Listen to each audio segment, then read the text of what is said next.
friends, once again, as I promised you earlier, presenting to you the very first boot of my very own. This has been purchased by myself. Company has not provided it to me. So presenting to you the very first boot of XDJ AZ Alpha Theta. Yes, people. So just going to switch on the button from this side. That's on the left hand side. The power is here on the left. And now you can see it's all lit up. It takes some time. You can see these dials, this ring will go up. As Alpha Theta logo is there, Alpha Theta logo is there. Both the dials are lit up, the entire LEDs in the center, all crossfaders, every single button is lit up. Now it has taken the USB, the software control. So software control is with which I have connected my laptop. I have already connected my hard disk and things along with that. This is the pen drive. It has separate EQ section for the finer details, and here are all the buttons, all the hot cue, beat loop, slip, beat jump, and these are multiple. These are two different effects. It has gate cue here, it has beat loop 2, it has key shift and beat jump 2. So these are actually 2-in-1 effect section here.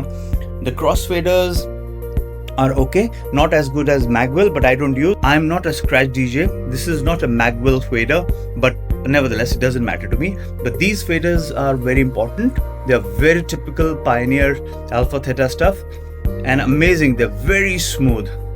So this is in order to reduce the system, not make it too big like an A9. They have, instead of horizontal, they have made it vertical. Very sensible something. Two effects which are very commonly used are noise and filter. I don't think the rest of them are used by anything. So here you can see as a very typical CDJ thing. Once you have the system loaded, these red line come in when they're playing, they go wide. And here we go, people, the most important thing, you have mics with the individual lows, mids and highs, separate adjustments. So in the mixer section, this also has a whole lot of things which I will show it to you. The mixer screen is like this. So here we go, people. This you can see. So all the clutter which used to be around here, all those buttons which were not needed once set, they have moved in here. A very sensible move by Alpha Theta. I'm really loving it. No unnecessary fidgeting with those buttons. Not needed. You can see all these things. Once you set these, maybe some you might have to change while you're playing according to the DJ, according to the way you start performing.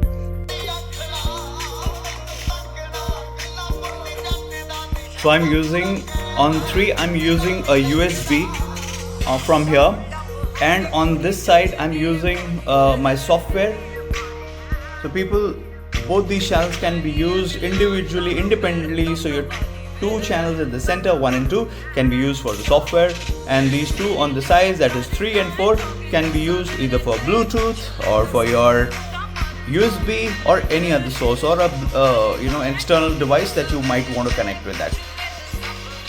The very first boot of Alpha Theta XDJ AZ, as it's mentioned here, people. Yes, quickly I want to tell you that these 2 channels, that is channel 1 and 2, are your primary channels. On 3 and 4, on these 2, the ones on the left and right, you can assign them.